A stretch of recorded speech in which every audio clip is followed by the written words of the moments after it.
avec nos mains nues, sans armes ni Bible, nous venons au nom du magistère de la parole sûrement reçu de vous, très chers téléspectateurs, vous permettre d'avoir la clairvoyance autour de ces faits d'actualité qui seront évoqués le temps de cette émission. Notre métier n'est donc pas justement de faire plaisir, encore moins de faire du tort, mais de porter la plume là où ça fait clairement mal. Ils sont donc les officiers, pas de réserve, mais qualifiés pour vous permettre, monsieur, de comprendre ce qui ne vous a pas été dit autour de ces faits d'actualité que nous avons évoqués dans le cadre de cette émission. Nous allons donc rapidement présenter le richissime panel qui m'accompagne, le tout premier, Dr Yam. Merci infiniment de nous accompagner le temps de cette édition. Je crois que c'est une première sur le débat panafricain. Bonjour. Peut-être pas. Pas tout à fait, mais bon, ça fait quand même longtemps que je n'ai pas pris part au débat panafricain, mais plutôt à d'autres plateaux. Donc merci de m'avoir invité et je suis heureux de renouer avec ce rendez-vous et surtout au milieu de ces personnages que vous allez présenter, de ces personnalités. Mais c'est surtout des personnages historiques. Tout à fait. Et donc je suis très content d'être là. Alors docteur Yam, on va vous accueillir clairement avec le sujet d'entrée qui évoque donc cette démarche du gouvernement d'Alassane Dramane Ouattara, président de Côte d'Ivoire, qui voudrait clairement, du moins ce qui a tenté de faire pression cette semaine sur les autorités de Bamako, alors que plusieurs sources évoquaient clairement la voie de la diplomatie pour tenter vraisemblablement d'apaiser les tensions, mais que non, il demande purement et simplement que les militaires, du moins pour nous autres, les mercenaires ivoiriens interpellés dimanche dernier soient libérés parce que ces derniers venaient dans le cadre d'une mission, on va dire, de rotation et de sécurisation, en tout cas du côté de Bamako. Quelle lecture peut-on en faire, docteur?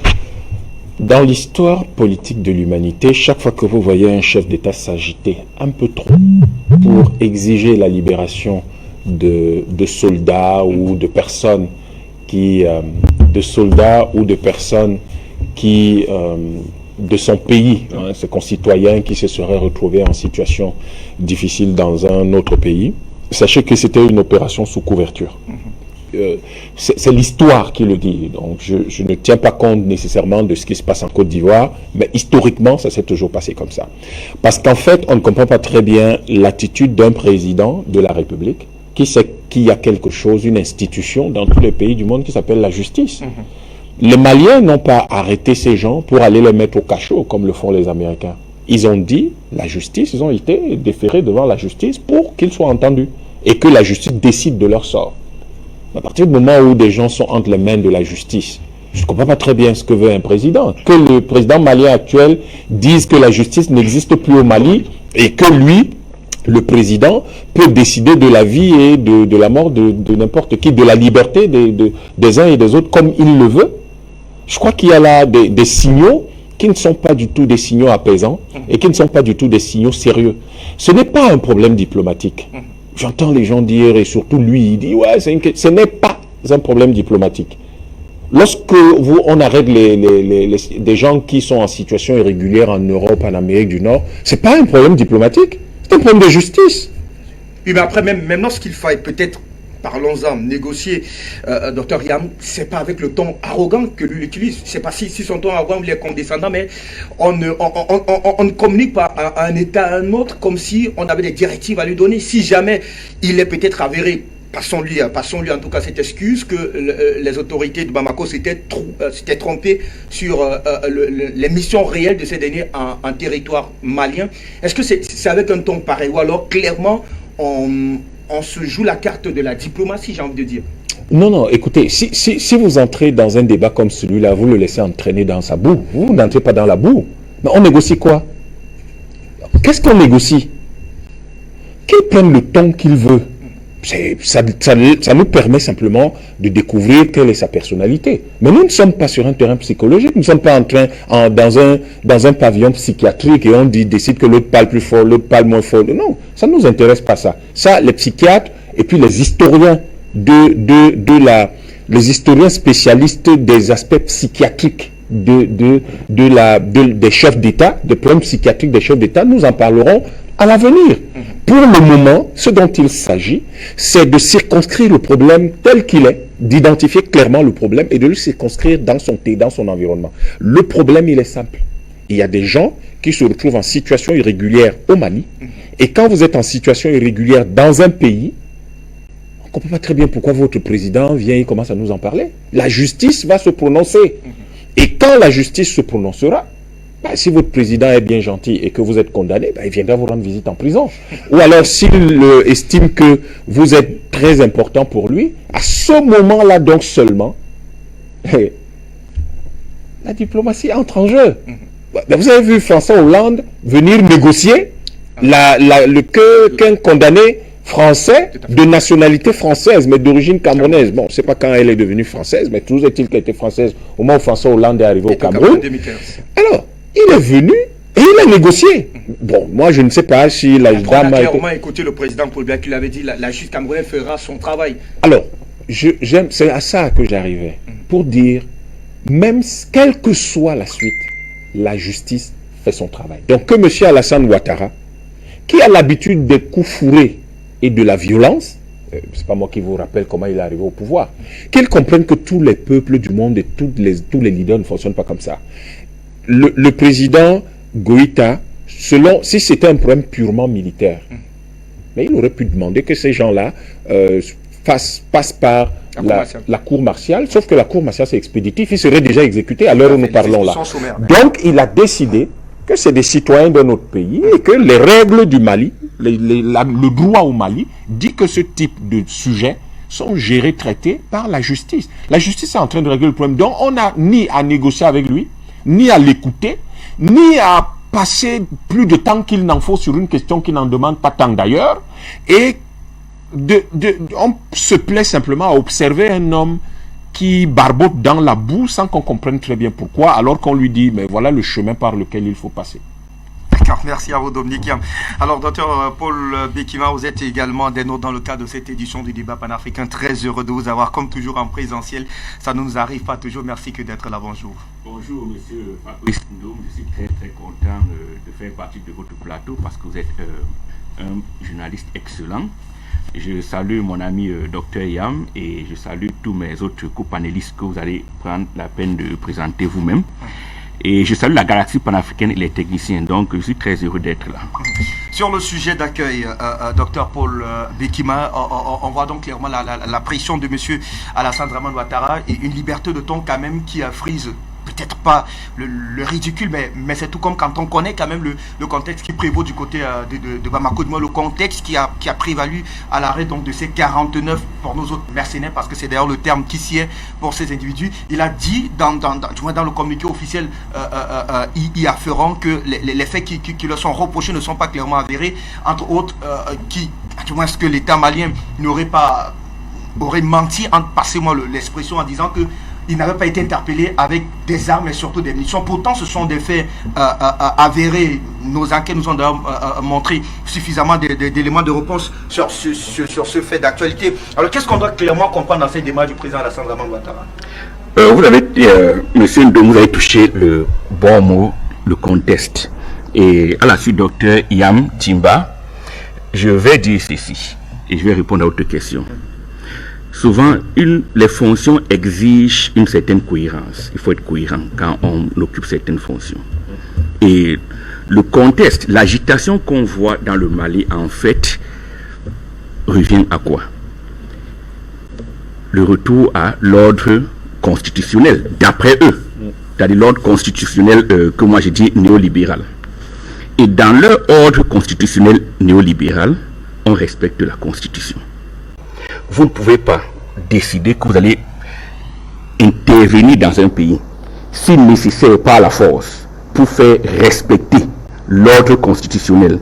Et au même moment, lorsque certains de vos soldats, mettons ça comme ça, tombent sous le coup de la justice, vous ne faites pas preuve de respect de l'ordre constitutionnel existant. Le président exige, donc M. Ouattara se met au-dessus lui-même de la constitution malienne qui prétend défendre au besoin par les armes pour intimer l'ordre à un gouvernement légitime de violer sa propre constitution. Ces 49 mercenaires sont entre les mains de la justice malienne, extrêmement compétente. que la justice fasse son travail. Et que M. Ouattara, avec tout le respect que je lui dois, fasse preuve de beaucoup de cohérence. Autrement, on piétinerait toutes les constitutions. Donc, qu'est-ce qu'ils reprochent donc? Ils ont mis plein de sanctions contre le Mali que, après que ça les ait eux-mêmes dérangés, ont suspendu. C'était donc quoi l'objet de ces sanctions? Si chacun peut marcher sur la Constitution, pourquoi pas M. Assimi Goïta, qui lui ne marche même pas sur la Constitution malienne. Donc, j'ai dit, M. Ouattara, je crois, gagnerait à faire preuve de plus de retenue, parce que je ne crois pas qu'il hausserait le ton de cette façon-là si la France arrêtait, si c'était la France qui avait arrêté 49 soldats ivoiriens dans les mêmes conditions. Je ne crois pas qu'il parlerait de la même chose. Il exigerait à ce moment-là de voir la justice faire son travail. Et il parlerait même à ses propres concitoyens de dire: je ne peux rien pour le moment, la justice est en train de faire son travail, on verra après. Et je crois que c'est ce qui est sage. Il doit attendre. Merci à vous. On va donc clairement attendre. Alors, un autre invité, pas de moins sur ce plateau, il est d'ailleurs journaliste, chef d'antenne d'Afrique Média pour la Guinée équatoriale. Quand on l'a dit, on sait clairement qui est avec nous, Luciano Alberto Ondondon. J'ai envie de dire, buenos dias, Senor. C'est tout un réel plaisir de vous avoir sur ce plateau central. Alors, qu'est-ce qu'on doit. La même question, je l'ai dit, est-ce que c'est finalement un coup d'épée dans l'eau sur cette déclaration?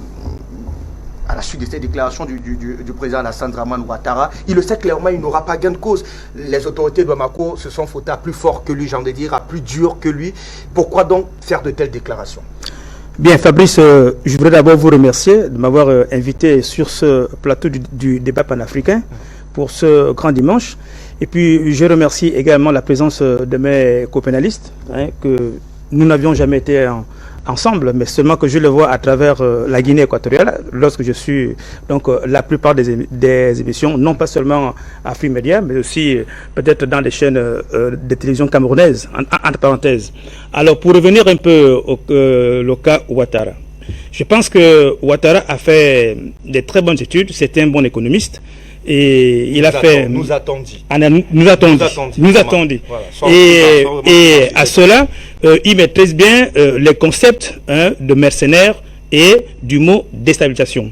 Je pense que quand on parle de la mercenariat, on voit ici des personnes qui sont recrutées pour combattre dans un pays, un ou plusieurs pays. Et quand on parle ici de déstabiliser un pays, c'est vraiment brûler la constitution de ce dernier.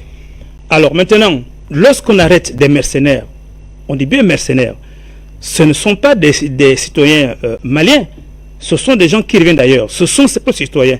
On suppose que ce sont des Maliens qui seraient partis en Côte d'Ivoire déstabiliser M. Ouattara. Est-ce que M. Ouattara a géré de telle manière? Non. Je pense que ce que Ouattara doit faire, c'est de s'entendre avec le président de transition du Mali, afin qu'il puisse trouver des solutions amiables, au lieu de s'agiter. Je pense que quand on arrête un mercenaire, c'est d'abord pour le corriger et c'est pour le juger. Notre président du Mali de transition a bien fait de les arrêter et les mettre entre les mains de justice. Il ne les a pas tués comme les autres terroristes. Je pense que c'est quand même une très bonne chose. Maintenant, M. Ouattara lui-même sait que quand il est arrivé au pouvoir, qu'est-ce qu'il avait dit? Il avait dit que voilà, si les musulmans me votent aujourd'hui, je serai du côté de tous les musulmans. Est-ce que ses frères ne sont pas musulmans? Et pourquoi chercher de gauche à droite? Pourquoi chercher des petits complots? Et qui est derrière ces complots? Nous le savons tous. Alors nous demandons à M. Ouattara de se mettre vraiment du même côté de ses frères. Et que la MONUSCA, je pense que son rôle, c'est de maintenir l'ordre, la paix des biens et des personnes. C'est ce qui est aussi annoncé. du moins entre autres missions assignées d'ailleurs à cette mission dite de maintien de la paix du côté de Bamako. On verra clairement tout à l'heure, très cher Luciano, quelles sont ces missions, ces réelles missions sur le terrain entre ce qui est annoncé et ce qui est accompli. Il y a généralement un véritable fossé. L'occasion pour nous de continuer à tourner donc autour de la table pour accueillir un autre invité analyste politique, membre du nouveau mouvement populaire du côté du Cameroun, qui prépare d'ailleurs le 6e congrès panafricaniste les 29, 30 et 31 juillet prochains du côté de Douala, avec plusieurs articulations, comme toujours. Vous l'aurez donc compris, Bertrand Tatina qui est avec nous. Bien le bonjour Bertrand. Bonjour Fabrice, merci de m'avoir invité.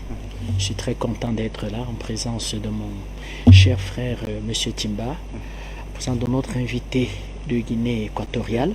Sentez-vous saluer, avec vous le peuple guinéen. Nous avons été très contents de votre prestation à la CAN. Vous avez une équipe dynamique. On ne s'attendait pas à ce dynamisme. Le football, après les filles de Guinée équatoriale qui ont été doubles champions d'Afrique, on se rend compte que la jeunesse de Guinée équatoriale est dynamique et qu'on pourra compter sur elle dans les prochaines années. Bonjour à mon très cher frère M. Bekima. Bienvenue. N'hésite pas à parcourir 14 000 km à chaque fois que le devoir l'appelle. Vous le voyez comme ça, il est venu au Cameroun, au-delà de résoudre ses problèmes d'ordre privé, participer à cette grande messe. Vous me tendez la perche, Fabrice. Nous lançons à partir du vendredi 29 ce que nous appelons les journées du panafricanisme du 21e siècle. Ceux qui nous ont souvent et qui nous insultent sur les réseaux sociaux, c'est ce jour qu'il faut venir nous contredire. Parce que nous avons... Dans le thème d'ailleurs, passons à l'autre bord. Passons à l'autre bord. Le premier atelier, au-delà du discours d'ouverture du président national du NNP, M. Bandakani, il y aura un premier thème. Le premier thème sera le panafricanisme d'hier à aujourd'hui, ce qu'il est et ce qu'il n'est pas. Il sera animé par le professeur Mathias Onanguine, qu'on ne présente plus.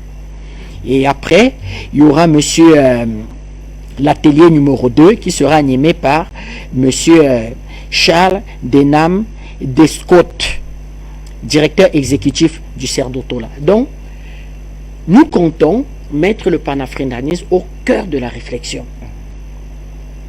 Au cœur de la réflexion politique, économique, culturelle. L'Afrique a besoin de panafricanisme. L'Afrique ne peut pas, elle ne peut pas s'émanciper et, comment je vais dire, acquérir sa souveraineté sans panafricanisme. Nous demandons à tous les Africains de se convertir au panafricanisme. Il n'y a pas de salut. Il n'y a pas de salut à ça. D'ailleurs, beaucoup de chefs d'État sont convertis au panafricanisme et nous voyons les gestes qu'ils posent, au-delà des contraintes qu'ils ont. Gérer un État, ce n'est pas gérer la parole comme moi, là, en ce moment. Je ne suis pas un chef d'État. Donc, je n'ai pas de langage diplomatique, je n'ai pas de pression de part et d'autre, je n'ai pas l'obligation de maintenir une cohésion, une unité nationale, souvent même de trahir ses convictions au nom de la paix. Parce qu'il faut ménager les grands équilibres. Mais le panafricanisme, c'est l'avenir. Et nous en sommes en même temps conscients que nous devenons de fait des pires ennemis. Les pires ennemis de ceux qui ont décidé d'utiliser l'Afrique pour leur rayonnement. Comment pouvez-vous être panafricaniste convaincu, vous engager dans des débats panafricanistes et croire que vous serez leurs amis? C'est très très compliqué à voir. Donc, qu'est-ce qu'il faut comme condition pour participer? Tout simplement venir. Salle de banquet à Bonapriso, à partir de 8h, la mise en place. Donc, prendre votre petit déjeuner et venir. Il y aura débat. Il y aura de la discussion, ça sera confraternel, ça va passer en sextuplesse, nous donnerons le lien, nous serons en direct du Canada, de Bruxelles, de Malabo, d'Abidjan, de Douala, de Bamako, de Dakar. Ainsi, tout le monde pourra participer et intervenir. Ce pays, le Cameroun, finira tôt ou tard, à avoir un leadership qui réfléchit quand même. Parce que quand on en est encore à prévoir la culture du maïs en fonction de la saison de pluie, ça veut dire qu'on n'a pas beaucoup réfléchi. N'en voulons pas à nos illustres aînés qui ont amené, qui ont construit notre État. C'est à nous de nous appuyer sur les bases qu'ils mettent en place. Les bases qu'ils mettent en place aujourd'hui, l'organisation, la construction de l'État pour se projeter. Concernant votre sujet d'accueil rapidement, comment celui qui arrive au pouvoir à Abidjan, excusez-moi, la répétition, est portée au pouvoir? il est porté par un mouvement rebelle. Quand vous êtes porté par un mouvement rebelle, comment vous pouvez être quelqu'un qui met au centre de sa vie politique le respect de la loi? Vous êtes porté par un mouvement rebelle. Et il n'avait même pas la décence de dire qu'il connaît ce mouvement rebelle. Il jurait la main sur le cœur que j'ai rien à voir avec ce mouvement rebelle. Et qu'est-ce qui s'est passé? Ils se sont retrouvés en train de faire chambre commune, lit commun à l'hôtel du Golfe. Et il est arrivé au pouvoir. Un monsieur comme celui-là peut être, comment je veux dire, que le grand avocat, le grand défenseur de la loi. Deuxième exemple, crise préélectorale en Côte d'Ivoire, 119 morts, c'est-à-dire avant l'élection, chiffre officiel. On parle de près de 500 morts. Pourquoi? Parce que les Ivoiriens lui demandaient que, mais monsieur, vous ne pouvez pas violer la Constitution. Vous n'avez plus le droit, c'est-à-dire que notre Constitution, qui fonde l'État de Côte d'Ivoire, qui organise la vie institutionnelle, ne vous permet pas de vous représenter. Il va dire, j'ai rien à foutre du respect de la Constitution. Je me représente. 119 Ivoiriens, chiffre officiel, vont payer de leur vie. Un monsieur comme ça, vous en êtes surpris? Troisième exemple, le projet monétaire de la CEDEAO. C'est un projet qui prend corps, qui prend naissance au début des années 80. La CEDEAO se rend compte qu'elle ne peut pas être une organisation sérieuse si elle n'a pas une unité monétaire commune à tous les pays. D'ailleurs, au-delà de ça, la CEDEAO va oublier de réfléchir sur les questions sécuritaires. La CEDEAO va croire qu'en mettant une union de libre circulation de biens et de personnes et de réfléchir sur une union monétaire, eh bien ça suffit. Donc ils n'ont pas pensé aux questions sécuritaires et de mettre sur pied un outil sécuritaire et dire si nous sommes attaqués de l'intérieur ou de l'extérieur, voilà les mécanismes que nous pouvons mettre sur pied pour mettre en branle cet outil sécuritaire. On va parler donc des questions économiques. Mais la CEDEAO va s'occuper de tout, sauf justement la question même monétaire. Elle va y faire des réunions. C'est pour ça que nous en voulons souvent au Grand Nigeria, parce que le Naira devait être même l'embryon de la réflexion monétaire de la CEDEAO. Le Naira, c'est-à-dire que comment ils ont construit le Naira. À partir de là, ça pouvait amener la réflexion. Qui va trahir ce projet? Qui va décider de prendre ce projet et d'en faire un CFA bis et s'acheter une unité auprès de la France, à savoir, je peux massacrer mes populations pour me forcer un troisième mandat. Personne n'a à me dire quelque chose. Donc, voilà le personnage. Voilà la personne en question. Or, au-delà de ça, les Ivoiriens, le peuple de Côte d'Ivoire, peuple pacifique, lui demandera une chose. Monsieur, vous avez forcé donc votre arrivée au pouvoir à partir de tous les crimes et toute la crapulerie du monde. Mais il faut réconcilier les Ivoiriens. Il a réconcilié les Ivoiriens. Ça en prend le chemin. La réconciliation. Ça en prend le chemin. Et pour chuter son rôle dans les sanctions vis-à-vis de la République du Mali. Ouais. La CEDEAO a des textes qui sont clairs. Des pays qui n'ont pas de littoral, qui n'ont pas de côte, ne peuvent pas subir un embargo. Parce qu'effectivement, quand vous avez de la fièvre, vous ne cassez pas le thermomètre. Vous ne détruisez pas un pays au sein de la CEDEAO. Aussi un pays aussi puissant que le Mali. C'est 2 millions de kilomètres carrés. Qu'est-ce que vous construisez dans la CEDEAO en incluant le Mali? Vous avez vu que le G5 Sahel n'existe plus. Ça n'a plus de raison d'être. Même la lutte contre le terrorisme. Comment vous concevez une politique de lutte contre le terrorisme à l'intérieur d'un espace où un pays a une surface de 2 millions de kilomètres carrés et ne s'intègre pas dans vos politiques? Eh bien, il fera pression sur la CEDEAO de violer ses propres textes et d'aller à la sanction du Mali. Et vous posez la question, monsieur Ndom, de dire que mais, vraiment, ça vous surprend le monsieur de Côte d'Ivoire, vraiment son rôle dans la crise malienne? Nous ne sommes plus à ce niveau. Ben, nous disons à nos frères maliens que ben, au sud du Mali, vous avez la Côte d'Ivoire. Vous avez 2 millions de Maliens en Côte d'Ivoire, dynamiques dans l'activité économique. Tout à fait. À l'est du Mali, vous avez le Niger. Hey, comment vous serez en sécurité avec ce monsieur à la tête de la Côte d'Ivoire et monsieur Bazoum à la tête du Niger, qui lui aujourd'hui abrite pratiquement l'essentiel de la force Barkhane qui était déployée au Mali. Absolument. Voilà les réflexions de fond que nos amis maliens devront mener et que nous allons aider effectivement à mener. Oui, tout à fait. On peut clairement comprendre ces attaques terroristes répétées sur le sol malien. On va aller dans le grand zoom, messieurs. On me fait savoir que le général Issa Diawara est d'un autre depuis Bamako. Très cher, messieurs. Merci infiniment. Sentez-vous salué par l'ensemble des panélistes sur ce plateau. Issa, on rentre clairement pour évoquer effectivement cette interpellation, cet appel donc à la libération, dit-on, immédiate de la part du président Alassane Dramane Ouattara des 49 mercenaires. Et bien pour beaucoup ici, il est clair que le gouvernement de Bamako restera carrément imbougique face à cette réclamation, encore que pour les autorités de Bamako, il est clairement question pour la justice malienne de se pencher sur ce dossier afin que toute la lumière soit faite et d'en tirer clairement les conséquences. Qu'est-ce qu'il en est clairement, Issa Diawara? Merci d'être là. Bonjour, bienvenue.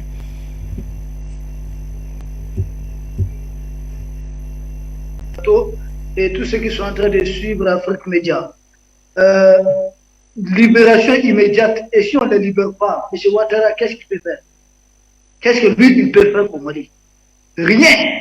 Il ne peut rien. S'il est sûr de lui-même qu'il vient, il peut venir. Il ne peut rien, je vous rassure. Vous savez, c'est un monsieur, pour moi, jusqu'à présent, le colonel Assimi Goïta n'a pas encore parlé. C'est un point très important. Il n'a pas parlé, il y a Ouattara qui est l'aîné de Goïta de plus de 40 ans. C'est son fils, c'est même son petit-fils. Hein? Depuis les 40 ans jusqu'à présent, le jeune est imperturbable. Il n'a pas parlé. Puisqu'il manque, l'Afrique commence à manquer des vieux sages.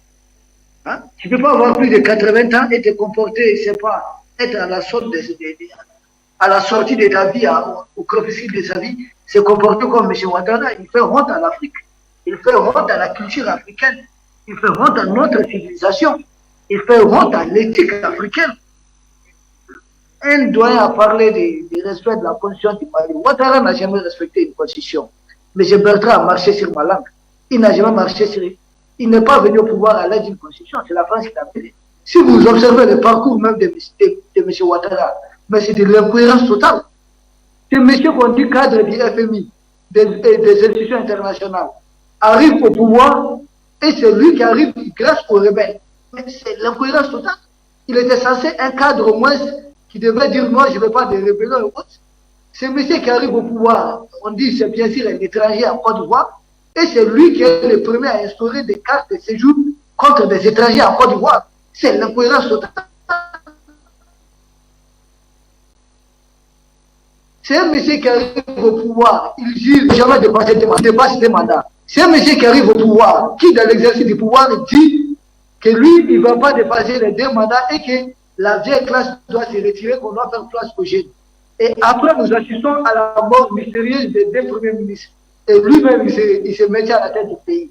Donc c'est l'incohérence totale. Un vrai menteur, hein, mais moins n'engage que moi. Il ne dit jamais la vérité sur ici.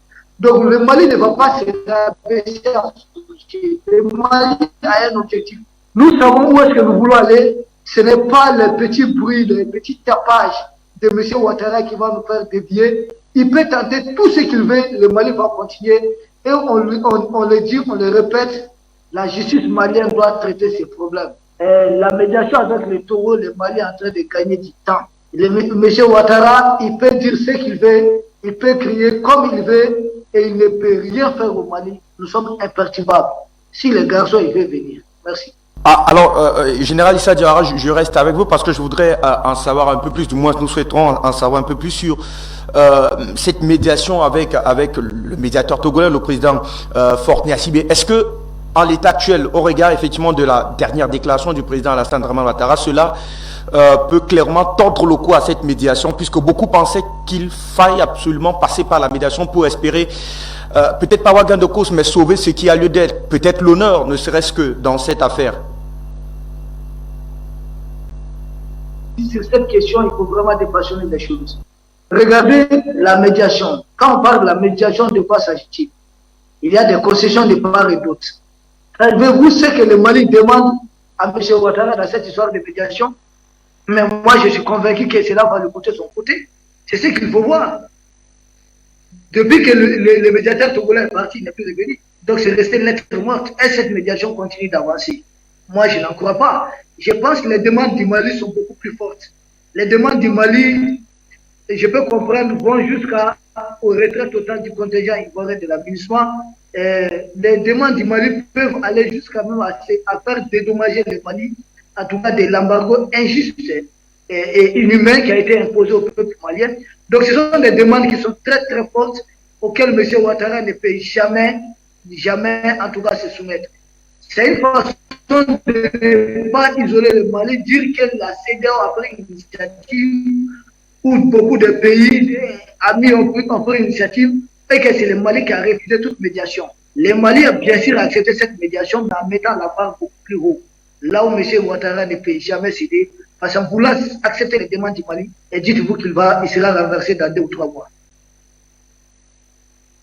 Général Issa Diarra, pour toutes ces précisions. Lida Larbaoui, on comprend donc clairement que la voie de la médiation ne peut pas sauver ce qui a lieu d'être, et donc clairement M. Alassane Dramane Ouattara préfère se plier aux invectives qui, lui-même le sait, ne vont clairement rien porter, rien apporter pour son pays. Quelle lecture on peut faire autour de cette sortie du président Alassane Dramane Ouattara? Linda, merci d'être là, bonjour. Bonjour à tout le monde, bonjour au plateau Afrique Média et à tous nos panafricanistes et tous ceux qui nous suivent. Actuellement, l'Afrique, et je le dis depuis quelques mois, l'Afrique, c'est l'enjeu de tous les pays occidentaux. C'est un enjeu pour la Russie, un enjeu pour la Chine, un enjeu pour l'Inde, pour le BRICS en réalité, voilà, et pour l'Iran aussi. C'est un enjeu capital. Il y a eu l'avant-corona, c'était en 2008-2009, la crise des subprimes, on s'en est pas remis de ça. Il y a eu la crise Corona où le monde entier a fermé, donc l'économie out pendant 2 ans. Et puis, juste au moment où on a commencé à ouvrir, il y a l'opération spéciale de la Russie. C'est la Russie contre l'OTAN, contre les États-Unis. Donc, les 2 forces qui tiennent le monde sont en train de s'affronter, pas directement, indirectement. Le terrain de jeu, il est en Ukraine, mais les enjeux sont en Afrique. C'est ça que nos panafricanistes doivent comprendre. L'enjeu, c'est l'Afrique. La Russie est revenue. La Russie, quand Poutine il a pris le pouvoir, il a commencé par faire des alliances avec tous les pays qui étaient amis pendant l'Union soviétique. Quand l'Union soviétique a été chassée de l'Afrique, il lui est resté l'Algérie qui est restée fidèle à ses amitiés, fidèle à son histoire avec l'URSS, tout ça. Donc là, en vérité, la Russie n'a pas quitté l'Afrique. Elle était là, elle était dans le nord avec l'Algérie, mais tout doucement, on a retrouvé la Russie en Éthiopie, au Soudan, en République centrafricaine, et après au Mali. Et des alliances maintenant un peu partout. C'est ça l'enjeu. C'est que l'Afrique est devenue un terrain une conquête. Et c'est là où il faut faire attention aussi, parce que ça peut dégénérer. Alassane Ouattara n'est pas décideur. Alassane Ouattara, c'est pas quelqu'un qui a été élu. Et Alassane Ouattara, c'est pas quelqu'un qui détient tout ce qui est en jeu dans ses mains. Alassane Ouattara obéit. Et jamais il aurait pris la décision d'envoyer 49 personnes. Jamais. Ça, c'est clair. C'est pas Alassane Ouattara qui est capable de mener une opération comme ça. Une opération comme ça, il faut qu'il y ait des services derrière, des services de sécurité derrière. Et je pense que nos amis maliens ont été informés de ça. Parce que le Mali, aujourd'hui, a des alliés. Il a des alliés en Afrique, il a des alliés en dehors de l'Afrique. Donc, et c'est des pays comme la Russie, comme l'Algérie, comme même la Mauritanie avance énormément. Hein. Et puis il y a aussi la Tunisie. Ils ont des services de sécurité. Ils suivent un peu. Tout le monde a peur pour ses frontières. Donc tout le monde suit. Mais au microscope, ce qui se passe en Afrique, tous les pays africains sont concernés aujourd'hui parce que ça peut exploser à n'importe quel moment. Donc Alassane Ouattara. Qu'est-ce que je pourrais dire? Lui-même ne peut pas sauver son pays. Réellement, il ne peut pas le sauver parce que ça peut éclater à tout moment. à tout moment. Actuellement, l'Afrique est une poudrière. Par contre, tous les pays occidentaux, et puis la Russie, la Chine, tous ces pays-là ne veulent pas justement que la guerre vienne sur le continent. C'est pas leur intérêt. Il y a qu'un seul pays qui a intérêt à faire exploser la chose, parce que ce pays-là est en train de quitter l'Afrique et il a perdu énormément des renseignements que j'ai, de ce que je suis comme événement, tout ça. Ils ont gardé moins de 20% de leur hégémonie en Afrique, c'est la France. Voilà. Il n'y a que la France qui est capable de mener une opération comme ça pour rester. Il y a une information que je vais vous donner, elle est capitale, elle est très intéressante aussi, c'est qu'il y a 3 jours, la personne qui occupait le poste numéro 1 en Tunisie, au niveau de sécurité intérieure, le patron de la sécurité intérieure, il est impliqué dans une affaire de trahison avec la France. Donc, il y a eu un mandat d'arrêt contre lui et les Algériens, ils l'ont attrapé en train de passer la frontière, mais illégalement, pas par un poste de frontière, et ils l'ont remis aux autorités et ça va affaiblir énormément la France puisqu'on parle de 32 personnes ou 42 personnes. Les informations par rapport aux journalistes qui ont donné ces informations-là, ils sont pas sûrs. Soit 32, soit 42 personnes qui sont impliquées, qui travaillent pour le ministère de l'Intérieur tunisien et qui informaient les Français. Et tout ça, pourquoi? Parce que l'enjeu, quand j'avais dit attention, il y a des armes qui sont en train de se diriger vers la Libye, mais le but c'est Bamako. Et j'avais insisté sur le mot Bamako, on y est, nous y sommes. Et là où je vous parle, à l'instant, de ce que j'ai appris aussi, il y a un bateau bourré d'armes qui est parti des Émirats arabes, mais c'est pour alimenter également la Libye. Donc les Émirats arabes, c'est les alliés de la France. La France, elle tient Alassane Ouattara. Et il y a un lien entre la base de la Côte d'Ivoire et puis la base aussi du Tchad. Par le Tchad, il n'y a pas grand-chose qui passe. Tout ce qui peut arriver, c'est des armes, mais ça passera pas par des convois. Ça passera par la voie aérienne ou ça passera, mais ça ira en Côte d'Ivoire pour alimenter des terroristes, éventuellement des terroristes au Mali. J'avais dit également, il y a Daesh qui arrive. Et aujourd'hui, au Mali, on a vu des drapeaux de Daesh et de Al-Qaïda. Et Daesh, c'est Al-Qaïda en Syrie, hein, c'est ça. Donc, actuellement, l'Afrique est une poudrière et à n'importe quel moment, il y a un pays qui risque de sauter et peut-être ça risque d'être la Côte d'Ivoire parce que les Ivoiriens commencent un petit peu à se réveiller, ils commencent à en avoir marre de cette situation, la vie est devenue insupportable en Côte d'Ivoire et puis les Ivoiriens ont envie de faire un peu comme les autres populations, se libérer de cette hégémonie française et de Alassane Dramane Ouattara. Donc lui-même, il est en situation insécure en Afrique. Réellement, il est en situation insécure. Elle n'est pas sûre, sa situation. Vous voyez très bien que depuis 6 mois, je donne des informations et puis mes informations se confirment parce que je ne parle pas comme ça, je vérifie et j'analyse. Et aujourd'hui, on voit très bien que tout ce que je disais, nous sommes en train de le vivre. Bamako était en danger, Bamako est toujours en danger. Merci. Et là, nos amis maliens, il faut qu'ils fassent attention. D'accord, merci à vous, Madame Linda Larbaoui. Dominique, il y a un petit moment, on va clairement évacuer ce sujet puisque l'hypothèse d'une négociation ne va certainement pas aboutir à quoi que ce soit. Il faudra donc clairement s'attendre à ce que l'exploitation de ces 49 mercenaires nous permette de comprendre au mieux leurs activités, mais surtout leur réelle mission, même si on sait clairement qui sont leurs patrons. Je crois que des choses commencent à se dire. Et l'attaque du camp militaire de Kati, jusqu'à preuve du contraire, me semble liée à cette affaire et me semble liée à la déclaration de l'ambassadeur d'Espagne il y a quelques jours. Lors du sommet du G7. Ce qui s'est passé à Kati, ce n'était pas un acte terroriste, c'était une tentative d'assassinat de chef d'État. Il ne faut pas que nous évitions de dire les choses telles qu'elles sont. On sait que le président vit dans ce camp-là. On sait que le président part tous les matins travailler au palais de Koulouba, mais il n'y réside pas, parce qu'il estime que lui, il est un militaire, et que le palais de Koulouba, c'est pour un président qui est un civil. Lui, il est militaire, il vit dans un camp militaire. Et ben pourquoi on n'est pas allé attaquer autre chose? Pourquoi on n'a pas attaqué l'aéroport? Pourquoi on n'a pas attaqué la gare? Pourquoi on n'a pas attaqué l'université? Alors, des civils, un hôpital, je ne sais pas, une école, Pourquoi, un marché. Pourquoi au départ, c'était des marchés qui étaient ciblés. Et on a attaqué le camp militaire de Kati où vit le président de la République. Et on a créé une diversion ailleurs. Tout à fait. Du côté...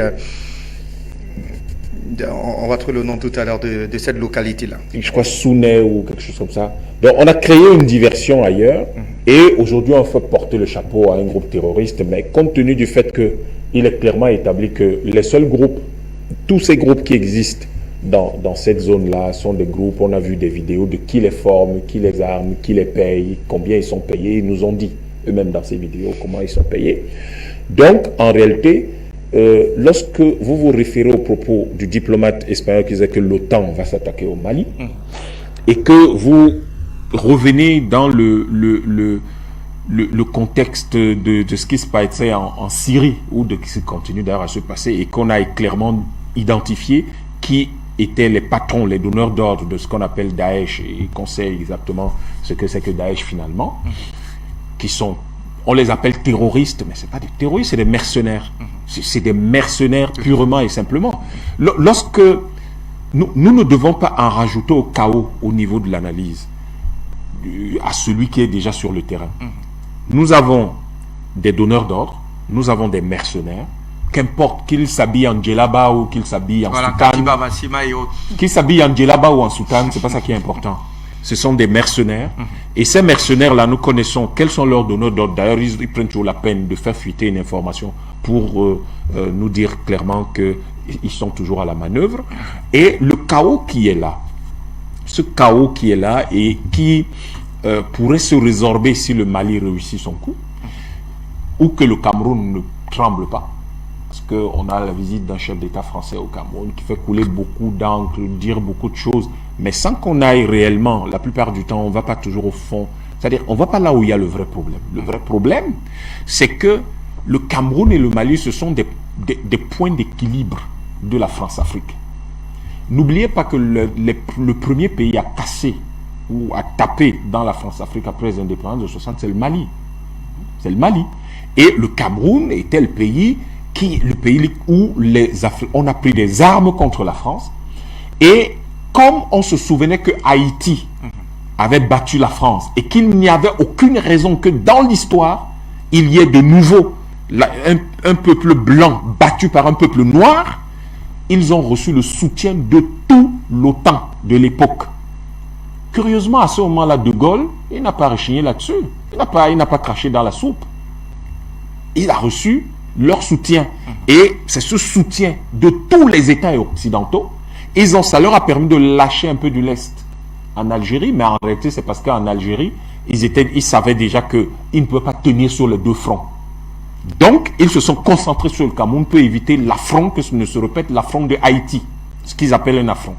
Donc, aujourd'hui, vous avez en fait ces deux éléments, ou disons, ce chaos qu'on installe. Parce qu'en réalité, les gens installent un chaos et il est volontaire. Parce que dans cette stratégie de chaos, ils tirent leur épingle du jeu parce que vous allez solliciter ici à gauche et à droite et cela essore les ressources des pays. Mais il y a derrière, ils luttent contre deux choses. Ils luttent contre deux choses qui arrivent au même moment et qui déstabilisent en réalité les think tanks, l'establishment, les cabinets politiques de tout le monde de l'OCDE, de l'OTAN et de l'OCDE.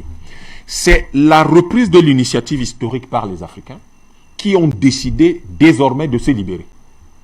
Parce qu'ils ont tendance à vous dire que oui, mais vous savez, il y a les intérêts de la Chine, Non, il n'y a pas les intérêts de la Chine et de la Russie ici en Afrique. En tout cas, pas dans celle que moi je connais. Il y a les Africains qui disent qu'ils ne veulent plus des Européens ici, point. Des Occidentaux ici, point.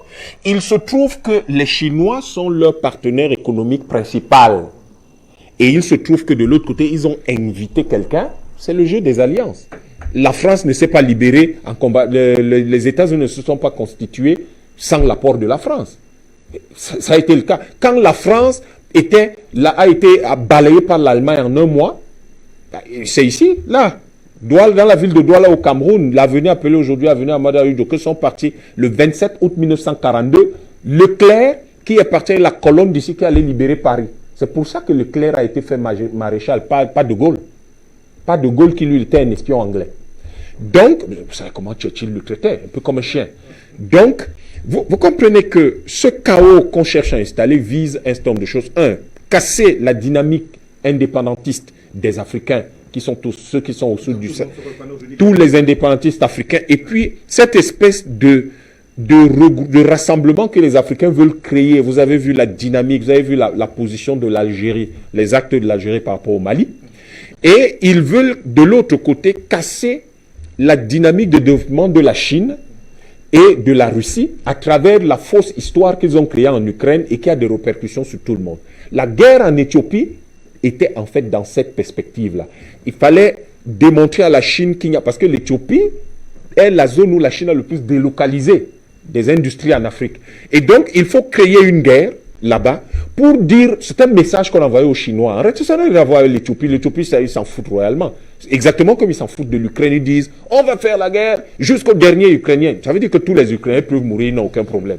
Quand le dernier restera là, on lui dit, ah bon, viens t'asseoir, raconte l'histoire. Donc, ils ont envoyé un message à la Chine. Le message a été reçu 5 sur 5 et la Chine a quand même installé une base militaire à Djibouti. Merci à vous, docteur Yantiba. Alors, Bertrand, je voudrais vraiment que l'on puisse sortir. J'ai peur que docteur Yantiba, en tout cas, n'ait pas donné assez d'éléments précis. Clairement, sur le cas du président Alassane Dramane Ouattara. Alors, vu que l'aspect de la négociation ne va plus clairement être le leitmotiv pour les deux États, est-ce qu'on va davantage en savoir, du moins pour les plus sceptiques, quel est le véritable rôle, le véritable jeu trouble que joue M. Alassane Dramane Ouattara au cœur de cette sous-région-là? Mais au cœur de cette sous-région, M. Alassane Ouattara joue le rôle que M. Mobutu a joué à une époque. Il était très content d'être ami des Américains. La famille Bush l'appelait ami personnel. C'est-à-dire quand Bush père était directeur général de la CIA. C'est le rôle que joue le président ougandais. C'est pour ça que nous avons été très surpris, moi le premier, de voir un envoyé spécial de M. Kabila chez M. Yoweri Museveni, qui l'a appelé en disant de venir recueillir ses solutions.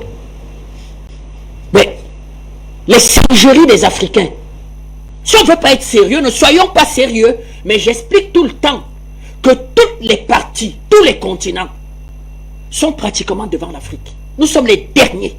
Sur le plan géopolitique, sur le plan économique, nous sommes les derniers. Donc on doit se prendre au sérieux. Or, une des bases arrières du M23, c'est l'Ouganda. Kagame assume son soutien au M23.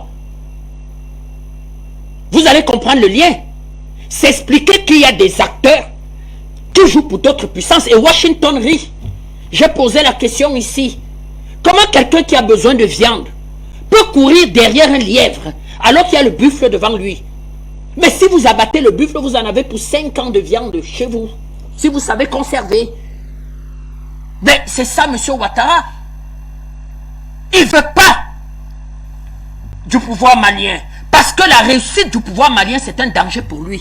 Je vous ai dit qu'il y a 2 millions de Maliens en Côte d'Ivoire.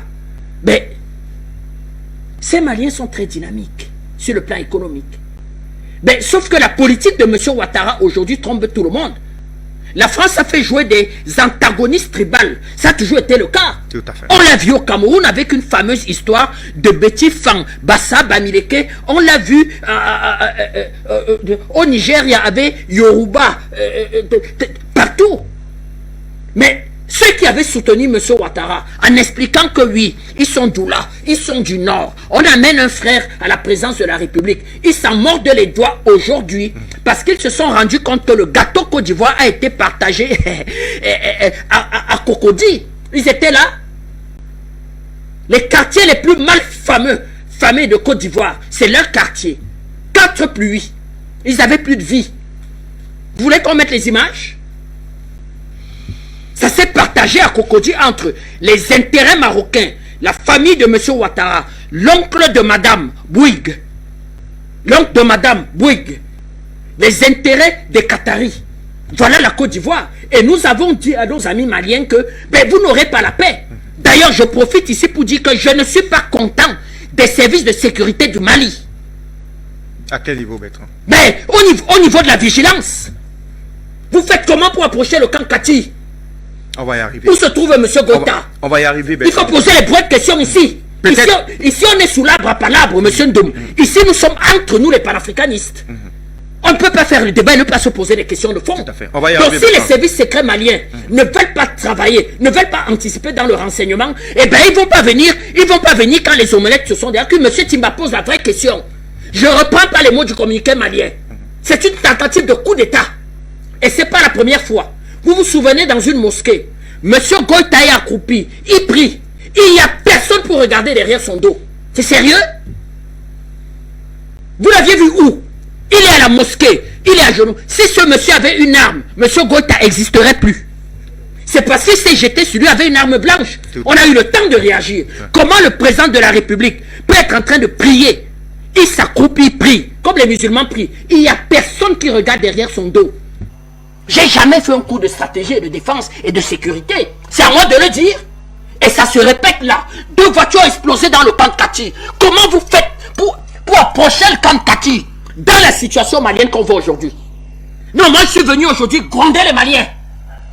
Monsieur Ouattara est qui? C'est une tempête dans un verre d'eau.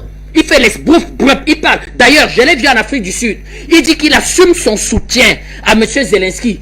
Et il fait bien de dire que ce n'est pas la position de beaucoup de pays africains, mais j'assume son soutien. Il veut expliquer que je ne suis pas avec l'Afrique qui veut plaire à ses maîtres. D'ailleurs, nous sommes très déçus du pouvoir d'Afrique du Sud, qui est l'un des pouvoirs les plus corrompus. Vous savez qu'ils ont reçu un rapport, il y a 2 semaines, qui démontre que même celui qui assume le pouvoir en Afrique du Sud, c'est sans doute l'homme le plus corrompu d'Afrique. Vous voulez qu'on parle du pouvoir d'Afrique du Sud? L'ANC a trahi la révolution. L'ANC a trahi le combat du peuple noir. Et quand on revient à la situation, regardez ses amis. Regardez ce qu'il va. L'Afrique du Sud a joué quel rôle même dans l'assassinat de Kadhafi? Si c'était un pays sérieux, l'Afrique du Sud tirerait le dynamisme économique africain, même sur le plan stratégique et de défense. Parce que c'est un pays qui a le savoir-faire sur le plan technologique, en matière d'armement. Il va démanteler l'arme nucléaire sur des négociations bidons. Il va dire non, vous n'avez pas besoin de l'arme nucléaire. Vous n'avez pas besoin. Mais on a justement besoin de l'arme nucléaire aujourd'hui. On a justement besoin de l'arme nucléaire aujourd'hui pour avoir ce qu'on appelle une position reconnue dans le monde. Mais où en est l'Afrique du Sud? On a pris une oligarchie noire, quelques individus corrompus jusqu'aux os, qui se sont partagés les intérêts et la révolution et surtout la richesse du pays avec les oppresseurs d'hier. Ça en est terminé.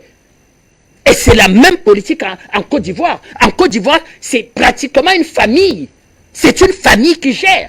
Il faut être le cousin de monsieur, l'ami de madame, l'ancien copain de cela. Ça se partage. De dépingler la famille Gupta qui a été présentée comme étant clairement en tout cas. C'est une tentative de coup d'État. Et nous sommes surpris parce que j'ai trouvé une relative facilité. Ce corps du pouvoir, il réside qui? Le président et le ministre de la Défense.